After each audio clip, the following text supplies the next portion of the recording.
Most of the people of the world never get taught how to keep their dreams alive. But there is a formula for turning a dream into a reality. A very precise formula, but it takes time and it takes persistence. What is it that gives your life a sense of meaning and purpose? I say to you that if you begin to take a conscious effort to find out what it is that you're supposed to do, I say that it can literally save your life. Make a choice. Like, you just decide what it's going to be, who you're going to be, how you're going to do it. Just decide. You write an emotional, sensory-rich statement of what it's going to feel like, look like, smell like when you receive your dream. The more emotional you make the statement, the more real it becomes. And as you review this statement, you'll make it more and more clear and more powerful each time you write it and rewrite it and rewrite it. You will find yourself living into this experience that you have described on paper. But if you follow this formula, you can have anything you want. But unfortunately, even people who understand this formula can't discipline themselves to do it for even 30 days.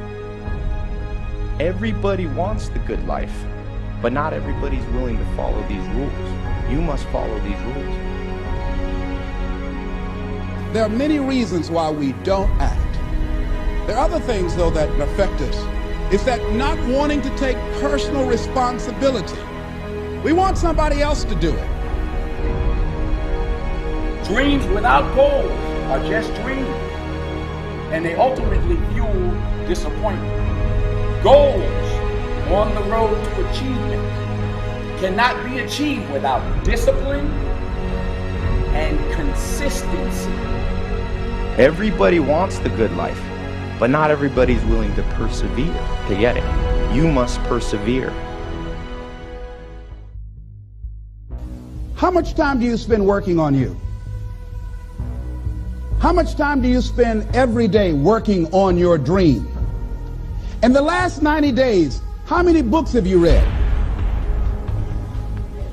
In the last year, what new skill or knowledge have you acquired?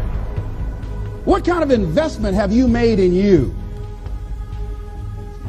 So I'm saying that as you begin to look at where you want to go, if you want to make it today, and things are changing so fast you have to literally run to stand still, I'm saying that you've got to make some conscious effort to begin to work to develop you.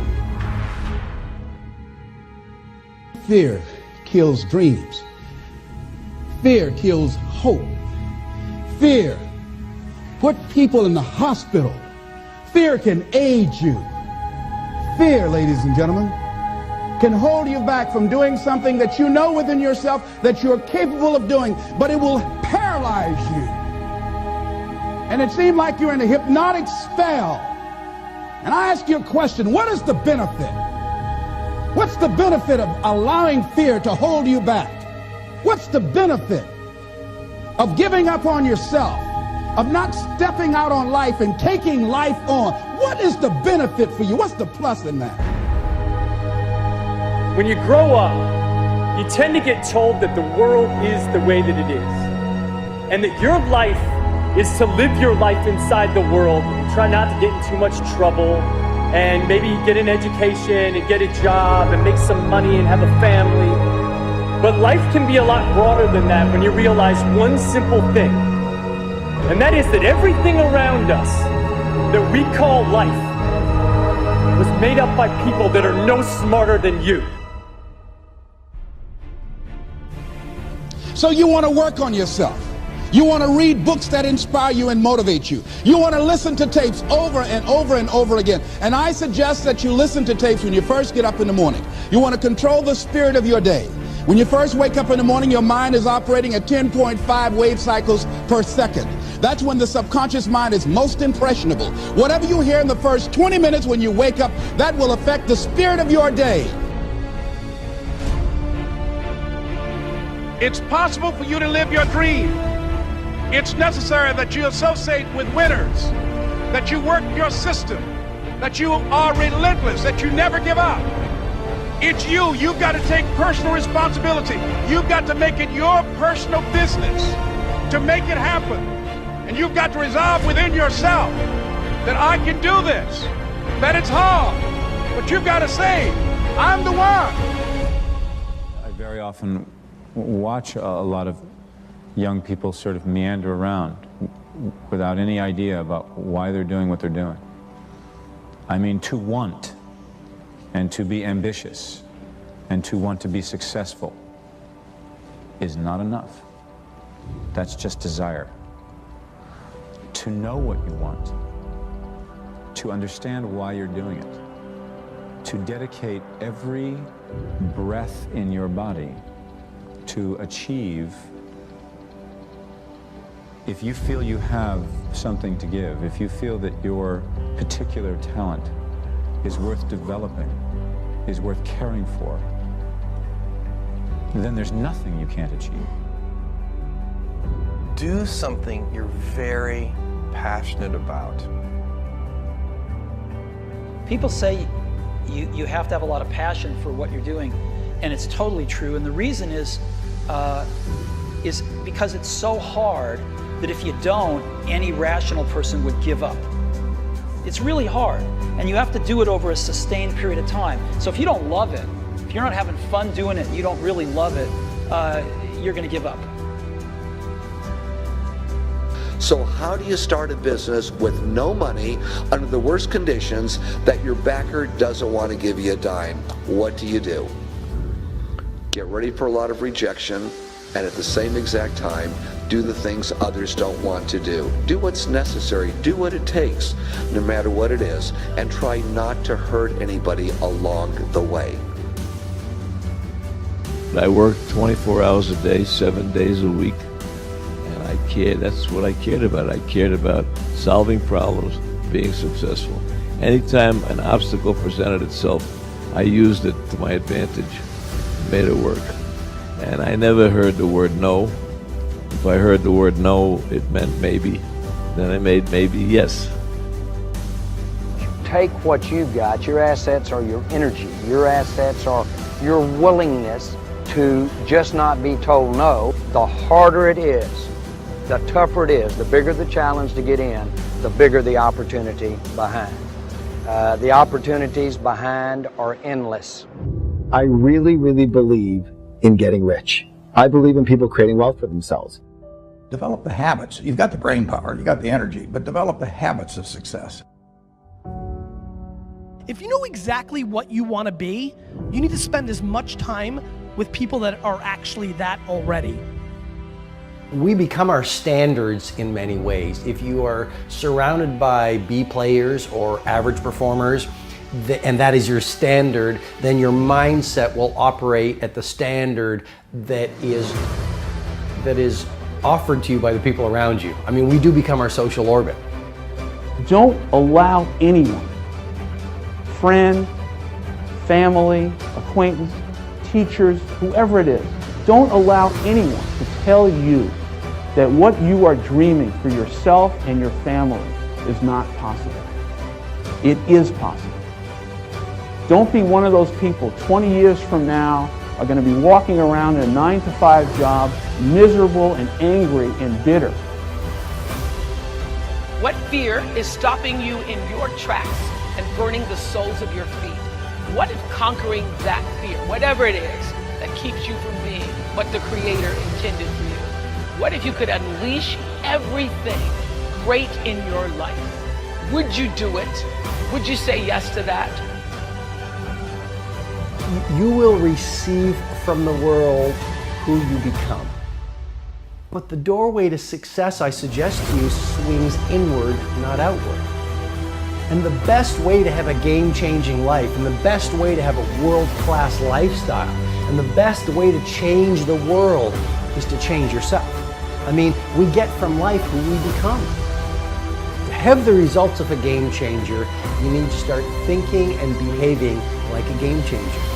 And that means thinking like a game changer, populating your mindset with the best books, with the best ideas, with the best conversations, behaving in ways that most people don't behave. Again, you want to have the results very few people have, you've got to start doing things that very few people do.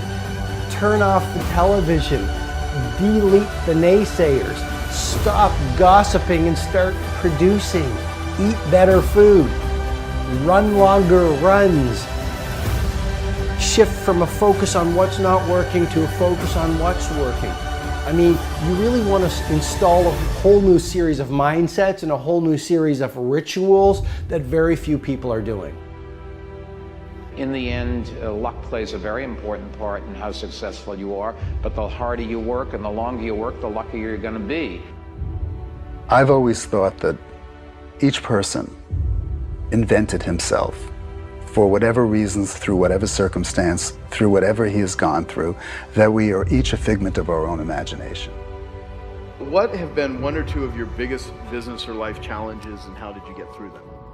Well, the first one was obviously starting Paul Mitchell with $700 and living for the second time in my car because our backer pulled out. That was extremely difficult. How do you start a company, balance your bills not going to be paid, knock door to door selling your products? Extremely difficult. I was going to become world class at whatever I did in my life. Not good at it, not pretty good at it, but world class at it. And when you say what drives me, that's what drives me to this day. I feel so strongly that the reason I'm here is I dream big dreams. I dream the kind of dreams that other people said would not be possible. I'm also living proof. This isn't a Hollywood movie. I come literally from the other side of the tracks. If you saw where I grew up and we took a picture of it, the neighborhood, the setting, you'd say it's impossible that someone could come from there and get here. But it is possible. What I had to do is I had to start taking some of my own advice. I have been telling people, I had written about it for a very long time, that if you're doing something that you're not totally committed to, if you're doing something that you're not totally passionate about, you're compromising yourself every day. You know, I grew up, I wasn't the richest, but I had a rich family in spirit and in support. And, you know, standing here with 19 championships is something I never thought would happen. You know, I went on the courts with just a ball and a racket and a hope, and that's all I had. And it's inspiring for all you guys out there that want to do something and want to be the best that you can be and want to do the best that you can do. You just never give up, because you never know what can happen. You never know who you can inspire and who you can influence. Don't let people get you down. Yeah, what do they know? My God, what the heck do they know? No, you can never enter the beauty industry. Too much competition, no money. Tequila, are you kidding? A $37 bottle? You buy tequila for $4. Go with your own gut feeling. We're in a time where the people that really, really work hard and really, really believe in themselves and really, really don't give up on their dreams, no matter how many times they fall down, are the ones that's going to be successful. What are the practical steps that we can do if I want to start changing my life right now? You got to have a plan. Everybody's got a dream. Everybody's got a goal. What's the plan? And your plan has got to have something I call the C5 complex. Your plan has got to be clear, concise, compelling, consistent, and committed. You've got to have a plan. And when you're trying to do something that you're truly passionate about, there is no plan B. So how do you start a business with no money under the worst conditions that your backer doesn't want to give you a dime? What do? Get ready for a lot of rejection, and at the same exact time,